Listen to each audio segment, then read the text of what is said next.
ধরেন কোনো লোক তার নিজের মুখের লালা সেটা যদি সে গিলে ফেলে রোজা থাকা অবস্থায়, এই কাজের কি অনুমতি আছে? যদি মুখের লালা গিলে ফেলার কথা বলতে হয়, এটা একটা নরমাল ব্যাপার, ন্যাচারাল কাজ।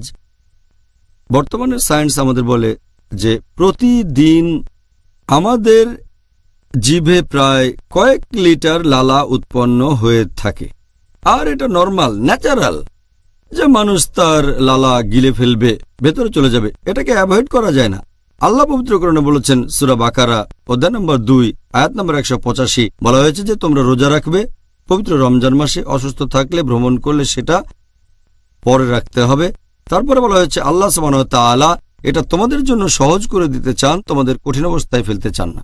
পবিত্র কোরআনে সূরা হজ অধ্যায় নম্বর 22 আয়াত নম্বর 78, আল্লাহ সুবহানাহু ওয়া তাআলা দ্বীনের ব্যাপারে তোমাদের উপর কঠোরতা আরোপ করেননি।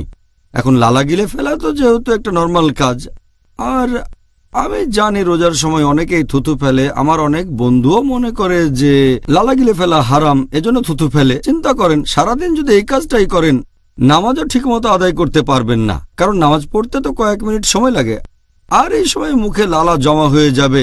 এখন কি থুতু ফেলায় মনোযোগ দেবেন নাকি আল্লাহ সুবহানাহু ওয়া তাআলার কাজে? যদি তখন কোরআন পড়েন তখন তো বাইরে থুতু ফেলতে হবে সব সময়। কিছু লোককে আমি জানি যারা সব সময় একটা পাত্র সাথে রাখে, সেই পাত্রে থুতু ফেলে, তারা নিয়মটা জানে না। তাহলে কেউ যদি মুখের লালা গিলে ফেলে, নরমাল লালা যেটা সবসময় মুখে থাকে, এটাকে কোনোভাবেই অ্যাভয়েড করা যায় না।